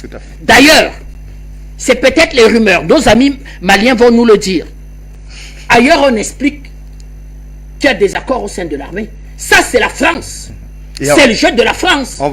C'est le jeu de la diversion. Nos amis de Guinée équatoriale ont connu ça. Mais par le renseignement, par la coopération du renseignement, nous avons attrapé l'aventure criminelle qui allait s'attaquer à la vie du président de Guinée équatoriale. On l'a attrapé à Kiossi. Or, le président était à Mongomo en vacances. Donc, vous voyez donc que si le Mali ne pense pas qu'elle aura sa liberté, elle aura son indépendance avec des gens comme M. Bazoum. Je rappelle que ce contingent, qui est ministre de la Sécurité en Côte d'Ivoire, photocopie le petit frère de monsieur. Ça veut dire que l'armée de Côte d'Ivoire est d'abord entre les mains d'une famille. Et quand c'est entre les mains d'une famille, cette armée, à certains moments, peut répondre aux missions des intérêts d'abord de la famille, en dépit de l'État ivoirien. C'est-à-dire que allez le faire. Parce que la famille a intérêt dans l'affaire. C'est pour ça que ici, je ne verse pas le discrédit sur l'armée de Côte d'Ivoire, où à l'intérieur on peut trouver des enfants de Côte d'Ivoire qui veulent défendre leur pays. Mais ils ne sont pas dans cette unité-là, qui répondait directement aux ordres d'un chef de sécurité qui est la photocopie, le frère de sang de celui qui tient le pouvoir. Comment vous expliquez ça? Donc voilà ce que nous disons rapidement sur cette opération. Donc c'est pas pour contredire ma très chère Madame Larbaoui, pour dire que non, on ne peut pas diluer la responsabilité de M. Ouattara là. C'est un grand garçon. D'ailleurs, il vous le dit tout le temps que je suis grand garçon. Quand on ne veut pas répondre aux ordres de ces voyous internationaux, je ne réponds pas à vos ordres. M. Boari, le Naira a été attaqué. Le Fonds monétaire arrive et dit, M. Boari, il faut dévaluer le Naira. Il dit, foutez-moi le camp. Sortez. Fichez le camp. Monsieur Boari, il n'a pas dévalué le Naira. Le Niger était dans une situation économique compliquée. Il a dit, avec ma banque centrale, mon gouverneur de banque centrale et les administrateurs, on va s'asseoir. Et je veux leur dire que c'est une question de survie de souveraineté. Trouvez-moi une solution. Eh bien, ils ont rééquilibré la situation du Naira. Donc, on est grands garçons. Comment vous pouvez nous diluer la responsabilité d'un monsieur dont les forces spéciales sont généralement d'abord sous le commandement direct du président de la République, qui est chef suprême des armées. Vous diluez sa responsabilité comment? À nos amis de Bamako d'être vigilants. À nos amis de Bamako d'être vigilants. Personne ne veut une fin de transition réussie avec un patriote à la tête du Mali. On doit le dire comment? On doit le dire comment? Si je parlais le Bambara, je le dirais ce soir en Bambara. Que personne n'en veut. Ça veut dire que ça a échoué. Mais vous verrez. Vous verrez. Ils vont sortir des artifices du genre que non. Vraiment, tel n'a pas le droit de se présenter parce qu'il a assumé la transition. Je chute en disant aux Maliens de ne pas en ce moment rentrer dans des batailles d'ordre politique. Le Premier ministre Choguel est attaqué. Nous avons des informations. Absolument. Nous disons à nos amis maliens d'être malins. Ce n'est pas le débat. Ce n'est pas le débat. Le Premier ministre Choguel est embarqué dans le même bateau. Ça veut dire que si on décide de couper la tête de M. Goïta, il n'échappera pas lui. Il n'échappera pas lui. Parce qu'il a fait des déclarations, il faut être courageux pour le faire. Il a pris des postures extrêmement dures. Nous nous souvenons de sa déclaration à la tribune des Nations Unies. Donc, c'est un homme politique, le Premier ministre Choguel. C'est un homme politique. Il rentrera dans la bataille politique avec ce que ça existe comme désaccord, débat politique. Mais en ce moment, ce fameux groupe de 30, c'est-à-dire que, comment ils se font même appeler, le cadre d'échange pour une transition réussie. Vraiment, qu'ils calment leurs petites ardeurs. C'est eux plutôt qui nous donnent l'impression qu'ils sont déjà un peu pressés. Personne ne doit être pressé. Une déclaration du Premier ministre Choguel n'enlève pas le fait qu'il a la confiance des responsables de la transition de M. Goïta. Il mène bien. Il est courageux. En ce moment au Mali, pour être Premier ministre, ministre des Relations extérieures, ministre de la Défense, il faut être courageux. Parce que vous gagez même votre vie au-delà de la fin de la transition. Au-delà de la fin de la transition. Croyez pas que si la transition termine, la rancune de ceux aujourd'hui dont ils attaquent aux intérêts va s'arrêter là. Donc, moi je dis aux Maliens, restons focus. Les services de sécurité doivent être plus sérieux. Je souhaiterais plus venir ici, M. Fabrice, et expliquer que deuxième attaque terroriste au camp de Kati. Sont sérieux. Sont sérieux. Ça va d'être tentative. On l'espère d'ailleurs, avant que de vous retrouver en tout cas, Luciano, mais surtout professeur Bekima. Je voudrais, Nathan, là, que l'on évacue rapidement, puisque la trame de fond, ça sera effectivement cette attaque donc de Kati, mais que l'on évoque aussi rapidement donc ce fait d'actualité donc lié à l'expulsion du représentant de la MINUSMA du côté de Bamako, Olivier Salgado, qui a donc été, du moins à qui le gouvernement de Bamako a demandé, a donné 72 heures pour libérer clairement le territoire malien après avoir tenu des propos somme toute, du moins des propos antipodes en tout cas de la communication officielle de l'État central de Bamako, des propos jugés inacceptables par le gouvernement de Bamako. Général Issa Diawara, où est-ce que l'on en est clairement autour de ce dossier? Est-ce qu'Olivier Salgado a clairement plié bagage? Oui, lui, c'est du passé. M. Salgado, c'est du passé ici au Mali. Nous sommes projetés déjà dans l'après M. Salgado. Il faudra voir qui sera le futur porte-parole de l'aménagement. Et sinon, c'est Français quand même qui était le représentant de M. Ouattara est déjà parti. N'oubliez pas, nous l'avons dit, nous le répétons, c'est pas gratuit que nous parlons de M. Ouattara. Certains peuvent se vanter de quelques réalisations qu'il a fait dans son pays, mais à quel prix? Ces concitoyens qui m'attendent doivent savoir que ces quelques réalisations, c'est peut-être, c'est sans doute, parce que M. Ouattara est en train de nous livrer, nous autres Occidentaux. C'est parce que M. Ouattara est un mercenaire ici. Ouattara, il n'est pas que le président de la Côte d'Ivoire. Ça, c'est l'erreur, c'est la grosse erreur que beaucoup sont en train de commettre. Ouattara est le point focal de la France-Afrique, principalement en charge du dossier politique et du dossier économique. Comment sanctionner économiquement tous les pays qui ne sont pas d'accord avec la France? Comment déstabiliser politiquement, amener la rébellion, les mercenaires dans des pays qui ne sont pas d'accord avec la France?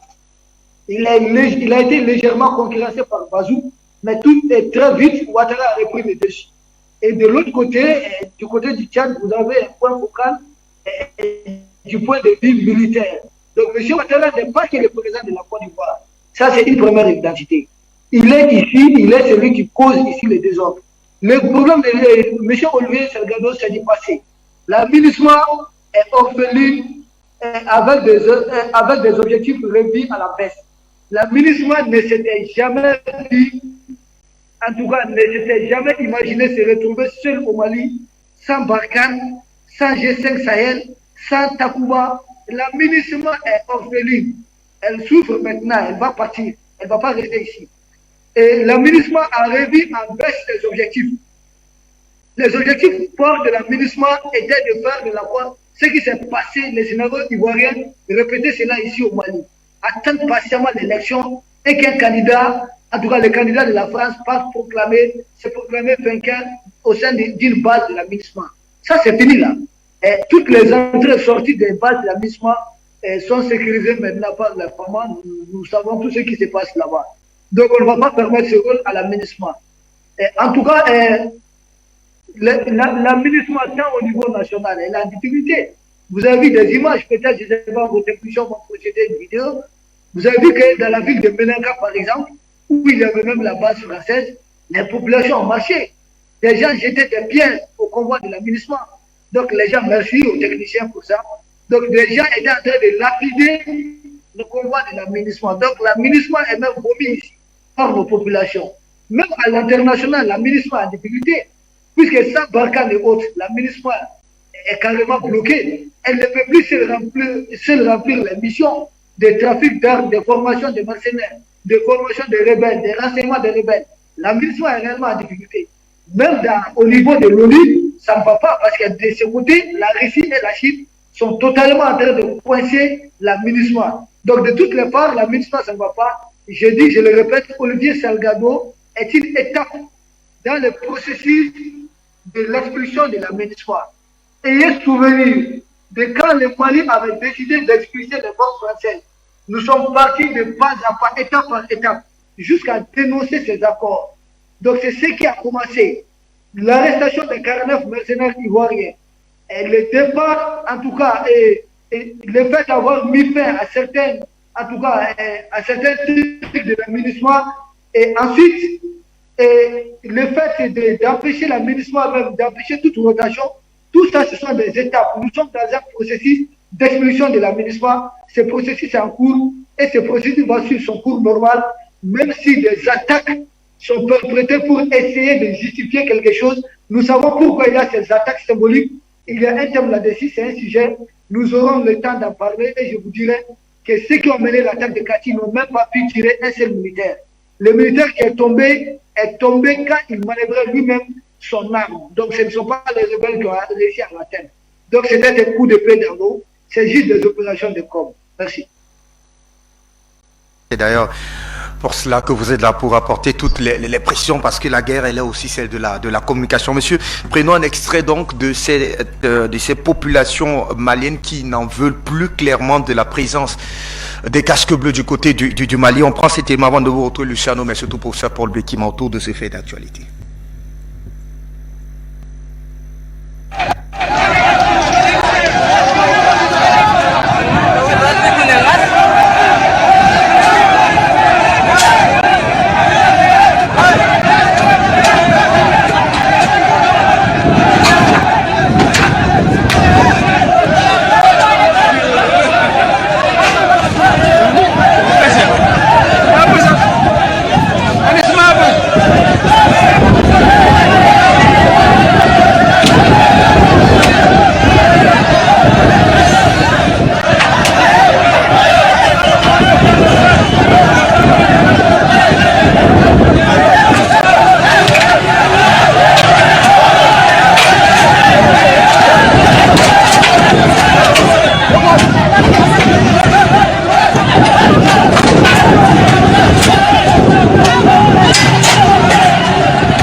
Donc à la réalisation pour ces éléments, le Luciano Alberto Nondon, il est clair désormais que pour le peuple malien, on n'en veut plus de cette force de l'ONU qui elle-même à l'interne commence non seulement elle est flagellée, mais fragilisée davantage, puisqu'on a d'ailleurs annoncé l'Égypte qui ne voudrait plus clairement non seulement renouveler, mais arrêter avec la présence de son contingent au cœur de cette mission, dit-on, du maintien de la paix du côté du Mali. Mais aujourd'hui, quand on regarde les services rendus au profit, en tout cas, de la sécurisation des biens et des personnes, on se rend clairement compte que on s'est trompé peut-être clairement d'allier ou alors d'aide, si on peut l'appeler ainsi.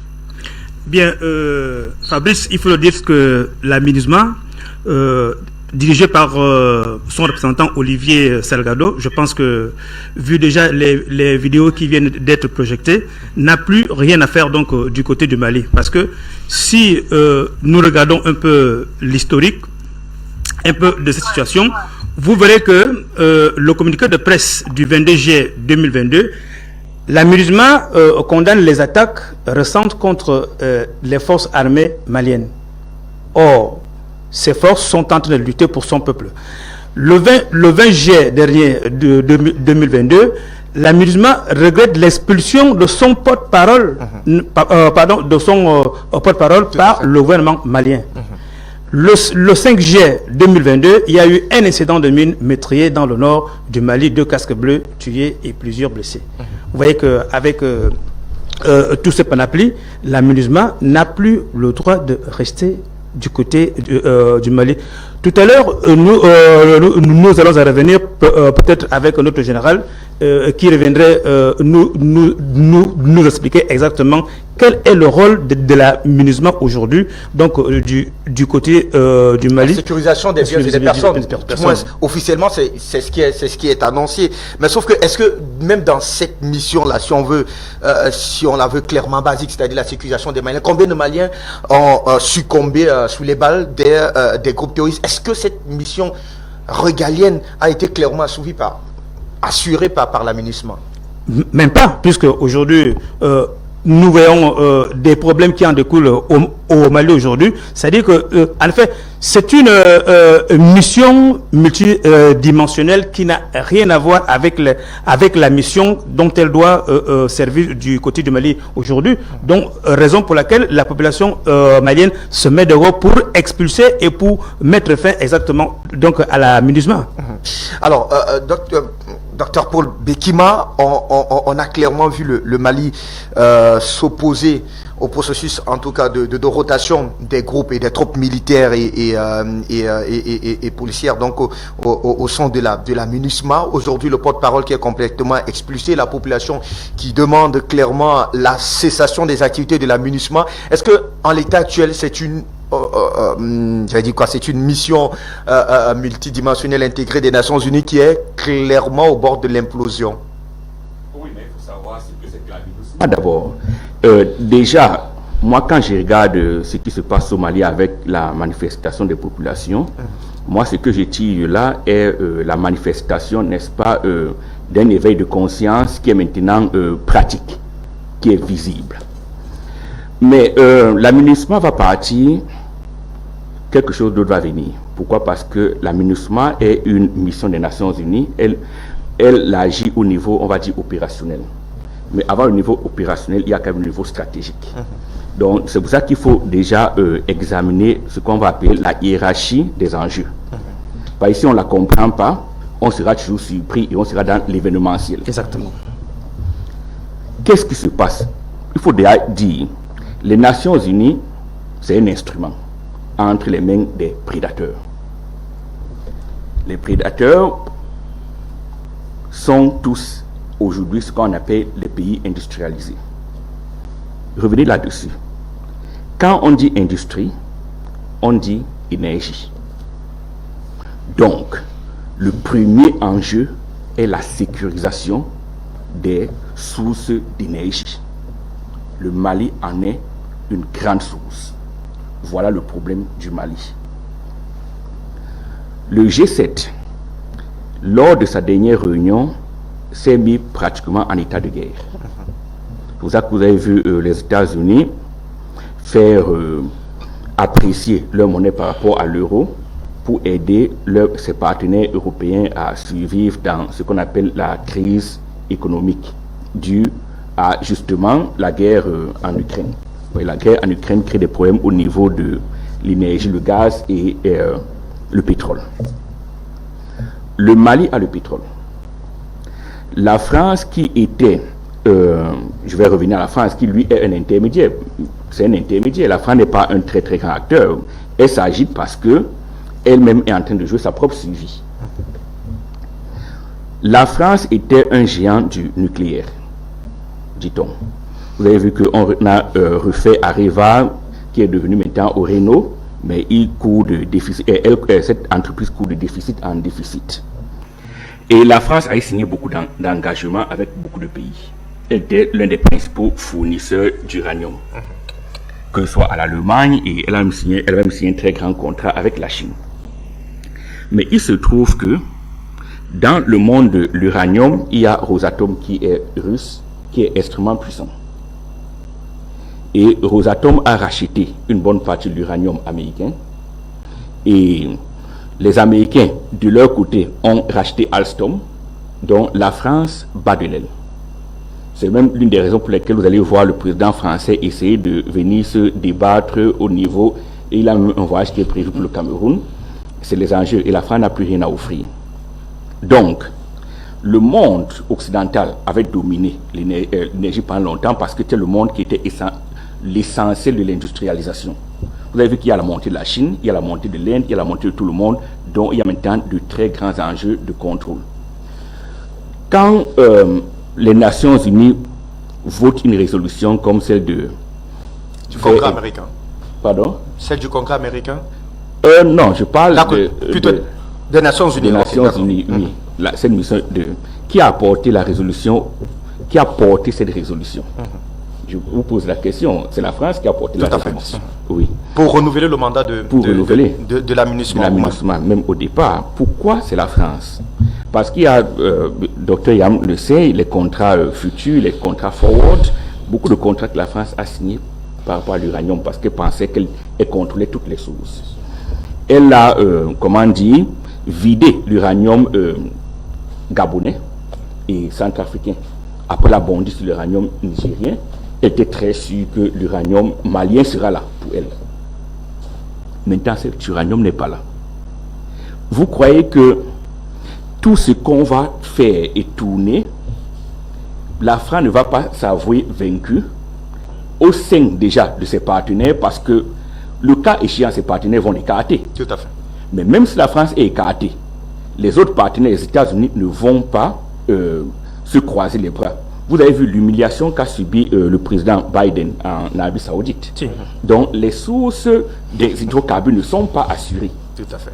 Et là, ils ne vont pas laisser l'industrie mourir. C'est dans ce sens-là que les Africains doivent commencer à tout regarder et voir que l'affaire du Mali n'est pas que l'affaire du Mali. C'est une affaire de toute l'Afrique et de toute une Afrique qui veut se libérer. Donc, au besoin, je ne sais pas s'il faut que les pays africains enlèvent leur contingent parce que la présence aussi gêne certaines manœuvres. Parce que si on enlève tous nos contingents et que ces gens sont seulement entre eux, il y a des informations que nous n'aurons plus. Donc les contingents qui n'ont rien à faire là-bas doivent quitter, mais les autres contingents doivent rester et l'Afrique doit se préparer à une guerre à grande échelle. Maintenant, la seule chose positive est que je crois que le monde occidental a compris qu'il ne peut pas gagner une guerre physique. C'est pour ça qu'ils sont obligés, c'est la seule chose qu'ils ont, de passer par ces petits expédients, monter des groupes terroristes par-ci, essayer de mettre des pays les uns envers les autres, parce qu'eux-mêmes ont monté leurs limites. Les États-Unis en premier, qui sont ce qu'on prétend être la plus puissante armée du monde, ils ont mordu la poussière au Vietnam, tout le monde le sait. Ils viennent de mordre la poussière en Afghanistan, en Syrie. Et j'avais expliqué qu'en Irak, même lors de la première guerre, ce qu'ils ont prétendu être leur victoire, ils ont utilisé près de la moitié de leur armée pour un résultat qui était pratiquement nul, sauf dans le cadre de la propagande et du cinéma. Donc, du coup, tous savent qu'ils ne peuvent pas gagner une guerre chaude. Donc, voilà les choses auxquelles nos pays doivent se préparer. Enlever, faire partie de nos États, des sous-fifres, qui sont les agents du monde occidental. Si ces gens-là partent et que nos pays restent contrôlés par des panafricanistes, je ne crois pas que le monde occidental va bouger. Vous allez le voir subitement se transformer en mendiant. Parce que là, ils sont en train d'entretenir une illusion, l'illusion de la grandeur. C'est la seule chose qui les reste. Et le temps joue en leur défaveur. Tout simplement. Voilà. Merci à vous, docteur Paul Bekima. Linda Larbaoui, je reviens à vous, puisque on a, c'est pas une impression, c'est quasiment un fait, que cette force, cette MINUSMA n'a plus véritablement, ne sert plus clairement au peuple malien, puisqu'à son temps, aidé, si elle avait peut-être aidé par le passé. Actuellement encore, le contexte est assez particulier. La force Takuba, elle ne sera plus là. Barkhane, qui servait pour ce qui est du renseignement aérien, ne pourra plus clairement appuyer cette MINUSMA, qui est donc clairement consignée aujourd'hui au rôle et aux simples missions, dit-on, de sécurisation des biens et des personnes. Des missions d'ailleurs dévolues à l'armée malienne. Voilà le compte, du moins, je veux clairement savoir, est-ce qu'en l'état actuel des choses, du contexte qui prévaut du côté de Bamako, il n'est pas clairement temps pour les autorités de Bamako de demander clairement à cette force, même si on a vu comment est-ce qu'elle s'est débattue du côté de l'ONU pour éviter clairement que le mandat de la MINUSMA ne soit renouvelé. Mais le docteur Bekima l'a clairement dit, les enjeux et les intérêts sont assez élevés au point où la France a fait feu de tout bois pour réimposer la présence de la MINUSMA aujourd'hui du côté de Bamako. Est-ce que la démarche de Bamako aujourd'hui vise clairement à museler et à rendre inutile la présence davantage de la MINUSMA sur son sol? Moi, j'ai confiance au peuple malien. Il va s'en charger. Le peuple malien a compris les enjeux et il a compris ce que c'est que la MINUSMA. Par le passé aussi, la MINUSMA, les casques bleus n'étaient pas bons. Les Nations Unies actuellement sont corrompues. Il y a une corruption extraordinaire là-dedans. Kofi Annan lui-même, par la personne qui était chargée, moi, j'ai suivi sur Russia Today une interview de la personne qui était chargée de lui donner 200 millions de dollars de la part de Saddam Hussein pour lui éviter justement l'invasion. Donc les Nations Unies sont corrompues. La Russie, quand M. Lavrov était en Algérie, donc il était en Afrique et il a parlé pour les Africains et pour le monde entier, il a dit clairement, nous allons contrer. Ça veut dire que tout ce que les Nations Unies font, nous allons être contre. 2 jours après, il y a M. Medvedev qui sort et qui dit, il va encore plus loin.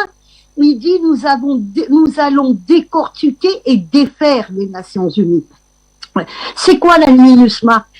Quand vous prenez tous les contingents qui sont dedans, ce n'est que l'OTAN et les amis de l'OTAN, parce qu'aujourd'hui nous avons les 30 pays de l'OTAN, mais nous avons une dizaine de pays qui sont les amis de l'OTAN. C'est un redéploiement. Si on remonte un peu en arrière, si on remonte à 1995, quand il y a eu la guerre de Yougoslavie, quand il y a eu Bernard Kouchner qui est parti rencontrer le général Morillon, alors je me suis même demandé que faisait cet homme-là là-dedans, parce il était sous-officier à l'époque où les généraux putschistes contre De Gaulle ont été emprisonnés, mais cet homme-là, on le retrouve avec un grade de général en Yougoslavie. Ils se sont tous rencontrés. Il y a eu Karadzic et Ratko Mladic. Et le lendemain, il y a eu le massacre de Srebrenica. Donc, quand on voit le passé des Nations Unies, des casques bleus, ce n'est pas beau. Et puis après, juste après, on apprend la corruption de tout le contingent portugais qui a dépouillé les Bosniaques. Ils les ont dépouillés de leur or, de tous leurs biens, pour leur donner une boîte de conserve. Donc, encore une fois, le jour où on comprendra que c'est tout ce qui est MINUSMA, MINUSCA, MINURSO au Sahara occidental, tout ça c'est un redéploiement de l'OTAN, des forces de l'OTAN. Et c'est ça que les Russes aujourd'hui contestent et c'est ça qu'ils essayent de décortiquer ou qu'ils essayent de contrer. Ils sont pas là pour nous, ils sont là pour, encore tout à l'heure j'ai parlé des intérêts de chaque pays, ils sont là pour les intérêts de leur pays. Quand on voit que les Français, on n'a pas des ambassadeurs, on a des espions, on n'a pas des journalistes, on a des informateurs. Donc c'est carrément un redéploiement. Et le peuple malien, j'ai confiance parce que encore une fois, le peuple malien est en train de suivre la trajectoire des Vietnamiens quand ils ont décidé que c'était terminé avec le néocolonialiste. Il y a eu les Algériens derrière, il y a eu les Afghans et le peuple malien est décidé. On l'a bien vu, on le voit. On l'a vu dans le passé, on le voit aujourd'hui, mais demain, ça sera pareil. C'est le peuple malien qui va se charger pour dégager toute cette bande de corrompus qui est là pour piller l'Afrique, mais qui n'est pas là pour sécuriser. Ils ont jamais été là, même le Barkhane, même, ils sont pas là pour sécuriser. Comment font ces terroristes pour avoir du carburant en plein Sahel? Il n'y a pas une pompe à chaque virage, il n'y a pas de virage déjà. C'est ça qu'il faut qu'on comprenne. Ces gens-là sont bien ravitaillés de quelque part. Eh ben, cette force de l'OTAN qui est déguisée en casque bleu, elle est là pour ça. Et le peuple malien, je lui tire chapeau. Il a bien compris le message. Je vais finir par une chose. Moi, El-Hassan Dramane Ouattara, je ne l'excuse pas et je n'ai jamais dit qu'il n'était pas responsable. C'était pas la question qui m'avait été posée. Si je dois parler de cet homme-là, c'est un criminel qui a spolié un pays, qui est en train de mettre un pays à genoux. Donc, pour moi, c'est un criminel, cet homme. Il est encore plus que responsable de ce qui se passe en Afrique. Il fait partie des gens qui sont en train de nous pousser à une guerre et à ce que nos enfants meurent encore. Le sang qui est encore en train de couler en Afrique, c'est des gens comme El-Hassan Dramane Ouattara qui sont en train de le faire couler. Merci. Alors, Dr Yam Timba, aujourd'hui c'est une force, j'en ai dit, plus qu'encombrante pour Bamako. puisqu'elle nous sert quasiment à rien. Au nom de quoi on va imposer une mission pareille au Mali alors qu'elle ne nous apporte quasiment rien, si ce n'est, entre guillemets, la sécurisation? Est-ce que va-t-on croire aujourd'hui clairement que la sécurisation des Maliens ne peut pas être assurée par l'armée malienne? Cette façon de poser la question, c'est pour un homme normal. Vous êtes un type normal qui estime que les choses devraient aller dans ce sens-là. Mais malheureusement, ceux qui sont à la tête de l'ONU ne sont pas des êtres normaux. Parce que ces gens-là, ils vous diront que les missions de l'ONU, ce sont des missions de maintien de la paix, etc. Fondées sur trois principes. Au nom du droit international humanitaire, pardon. Sur le premier principe, droit international, ça n'existe pas. C'est la force du plus fort qui existe. Alors, sur trois principes. D'abord, l'accord du pays dans lequel la mission va être déployée, l'impartialité de la force onusienne et ensuite l'utilisation de la force uniquement dans le cas de légitime défense. J'aimerais qu'on me dise MINUSCO, MINUSMA, MINUSCA, enfin, il y en a tellement. Mais apparemment, il y en a tellement en Afrique. Citez-moi une seule de ces forces qui est impartiale. Ces forces ont toujours pris fait et cause pour une idéologie, pour un camp précis. La deuxième chose, l'ONU ne peut pas se permettre de dire nous vous envoyons une force de maintien de la paix, elle est là depuis 20 ans. Dans le cas par exemple du Congo, elle n'est pas là seulement depuis 20 ans, elle est là depuis 1961, quand Darkamal George est mort. Mais comment est-ce que vous pouvez avoir une force de l'ONU dans un pays depuis pratiquement 60 ans? Qu'est-ce qu'elle fait là-bas? Et vous avez une affaire au Mali qui est là depuis 10 ans. Ils font quoi là-bas? Qu'est-ce qu'ils font là depuis 10 ans? La deuxième guerre mondiale a duré 6 ans. Mondiale, donc elle était partout. Et donc 2 millions de kilomètres carrés, toutes les armées du monde, l'ONU, sont incapables de les sécuriser. Alors qu'on a réglé le problème de la deuxième guerre mondiale en 6 ans. C'est là où le docteur Bekima a raison. Vous avez les intérêts stratégiques et vous avez les intérêts, bon, soulevé opérationnels. Les intérêts opérationnels, il y a un certain nombre de soldats à qui on donne des ordres, faites ça, faites ça, faites ça, mais ils ne savent même pas pourquoi ces ordres-là doivent être exécutés, puisque le principe de l'armée, les ordres doivent être exécutés sans hésitation ni murmure. Donc, il y a une couche au-dessus qui dit, nous sommes au Mali pour telle raison réelle, le soldat n'a pas besoin de la connaître. Son rôle, c'est de faire ce qu'on lui dit, point.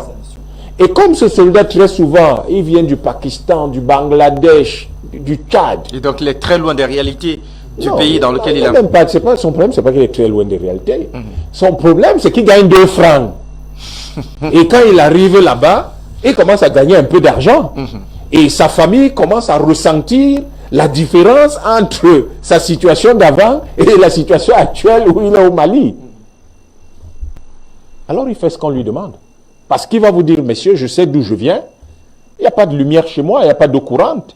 J'avais aucune chance de construire une maison à ma famille. Mes enfants ne seraient jamais vraiment allés à l'école. Maintenant, ils peuvent aller à l'école. D'ailleurs, ils ne sont plus à l'école publique, ils sont à l'école privée. Il fait exactement et tout ce qu'on lui demande.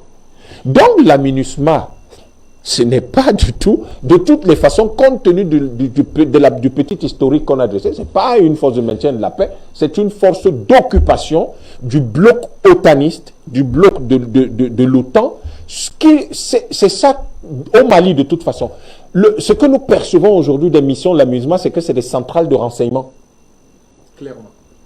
Bien sûr que c'est ces gens qui collectent les renseignements qui se retrouvent dans les think tanks et dans les cabinets d'études des grandes armées de l'OTAN. Comment vous le savez? Mais pourquoi se fait-il que... Regardez justement le plus bizarre.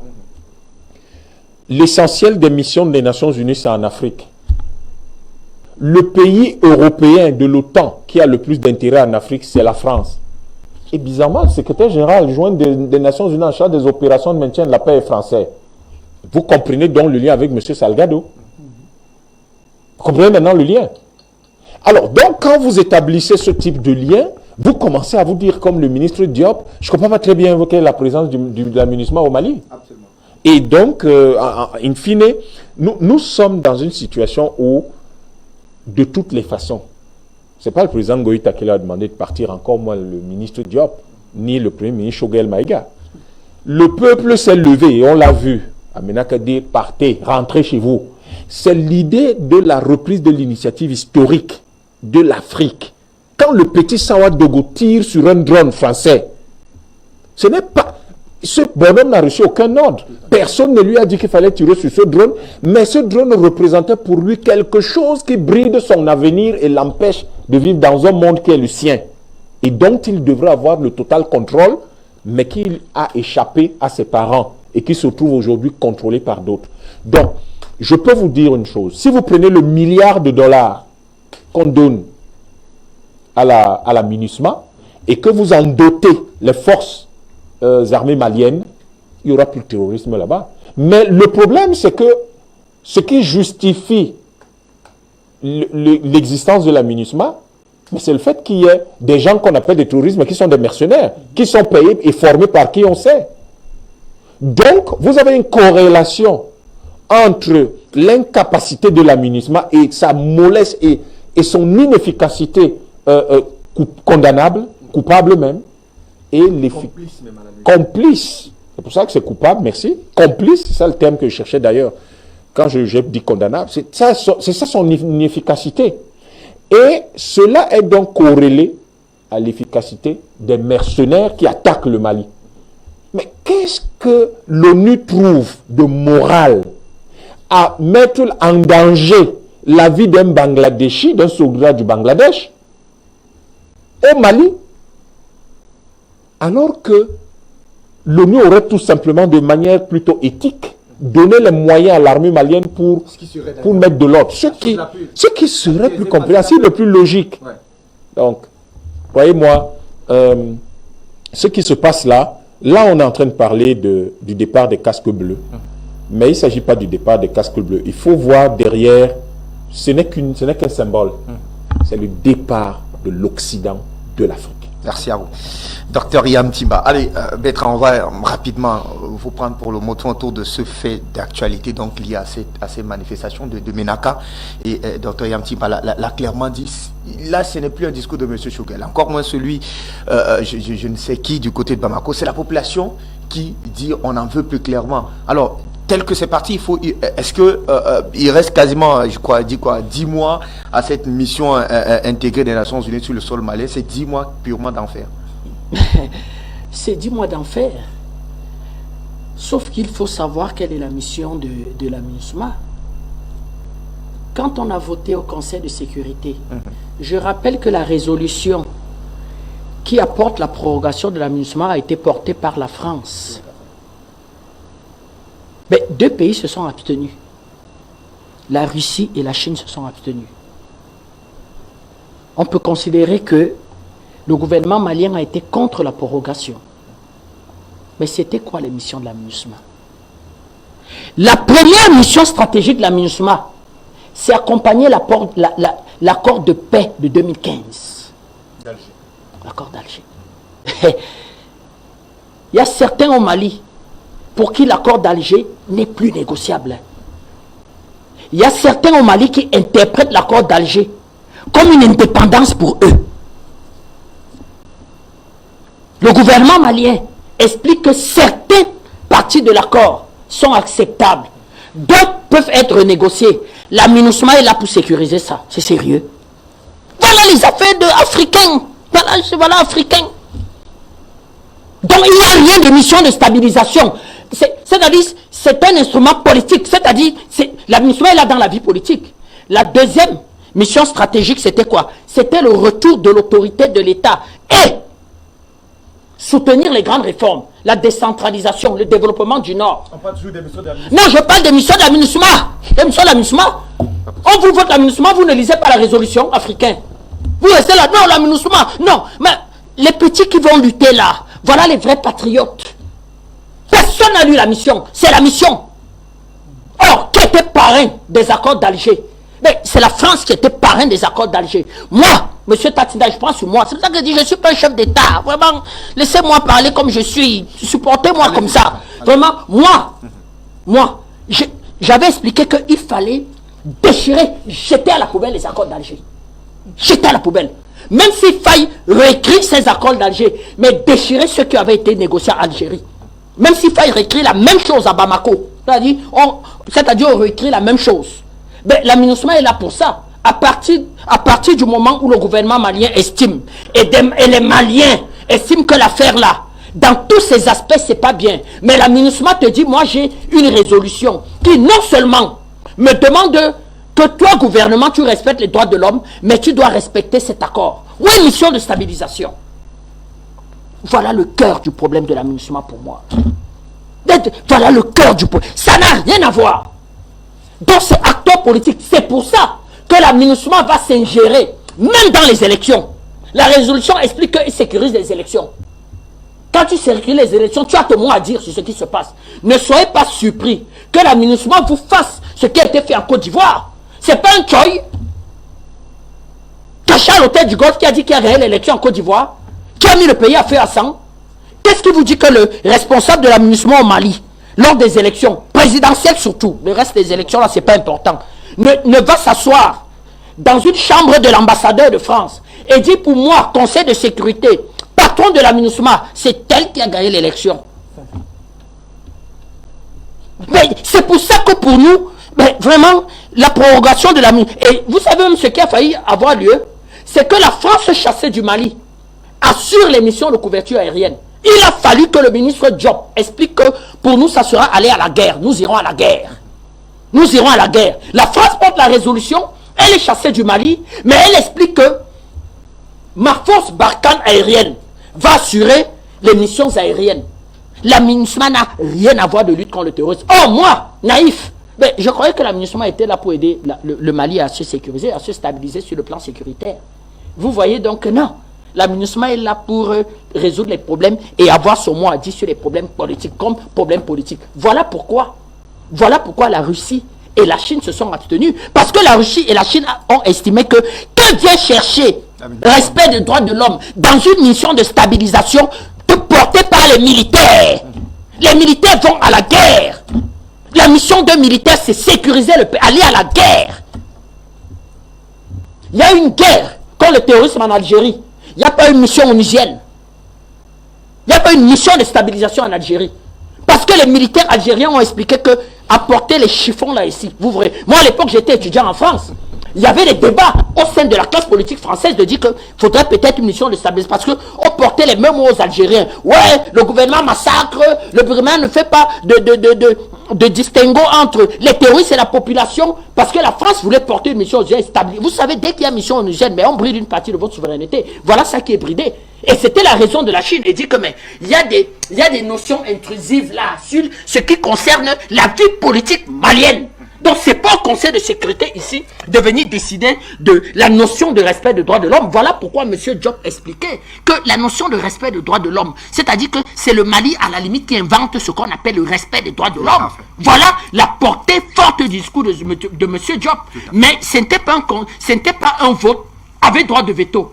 Voilà pourquoi sur 15 votants, ils étaient 3 contre, mais 12 ont voté, les amis de la France ont voté. Et vous avez donc une mission qui est là pour porter un projet politique. Les accords d'Alger, c'est un projet, c'est une vision politique pour le Mali. Mais c'est la MINUSMA qui doit venir sécuriser. Vision politique portée par un IBK, un pouvoir qui ne valait plus rien, qui a détruit l'État, qui a détruit le Mali. Vous voyez, voilà la MINUSMA. Donc, au-delà de questionner même leur président, mais ils sont en plein dans le champ politique et il faut les extraire du champ politique. Et ils ont la résolution du Conseil de sécurité. Ils se baladent avec. Voilà pourquoi l'individu qui vous explique que oui, l'État malien était au courant. Mais il va vous dire que mais je suis un fonctionnaire international. Moi, j'ai la résolution du Conseil de sécurité. D'ailleurs, il peut me dire je ne pars pas. Il peut se cacher dans une chambre dans la MINUSMA et dit je ne pars pas. Ici, c'est territoire onusien. C'est Conseil de sécurité. Vous aviez vu ça où dans le monde?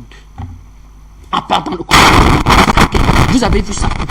C'est pour ça que nous, les panafricanistes, nous disons aux Africains que mais comment vous pouvez vous économiser d'une guerre pour votre indépendance? Les États-Unis, pour dire à leurs frères anglais que non, ça suffit, sont allés à la guerre. L'Angleterre disant aux États-Unis, je ne vous laisse pas, vous êtes colonie. Les États-Unis sont allés à la guerre. Comment vous faites pour éviter ça? D'accord. Donc votre vie intérieure politique et négocier au Conseil de sécurité. Bien entendu, avec tout ce qu'a brillamment expliqué le docteur Bekima, que l'or malien, l'uranium malien, on ne laisse pas. Le pétrole malien, dont on vote résolution d'une MINUSMA qui est là, même si on nous chasse du Mali. Mais M. Macron rit, vous le chassez, il est à Paris, mais il y a la MINUSMA. Il attend le rendez-vous le 30 juin 2023. Retrouvez-moi au Conseil de sécurité et arrivez là-bas. S'ils mettent encore la Russie et la Chine en minorité, ils vous disent prorogation jusqu'à 2024. Cette fois-ci, on va voir, on va certifier les élections et on va voir si les élections seront bien organisées. Ben, vous allez aller avec une histoire comme ça sur votre territoire qui est intégrée dans votre vie politique, qui empoisonne la vie politique. Vous allez voir la MINUSMA faire campagne électorale. Moi, je vous dis, chers Maliens, vous verrez la MINUSMA prendre position pour des candidats. Dit même qu'ils vont sécuriser certains candidats.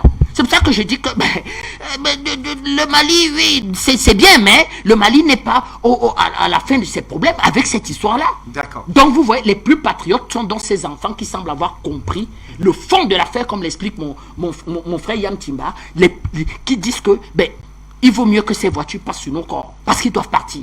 Le Mali ne peut avoir qu'une transition apaisée, des choix souverains exercés sans cette histoire-ci. Elle n'a rien de stabilisation, elle n'a rien de mission de militaire. Les 19 000 militaires qui sont là sont tout simplement comment on va dire des électeurs au service des intérêts de M. Macron. Rien d'une mission de stabilisation. Merci à vous, Bertrand Tatinda. Et on va juste observer une courte transition et vous retrouver Général Issa Diarra pour faire clairement le point autour de ce qui s'est véritablement passé vendredi matin au camp de Tati.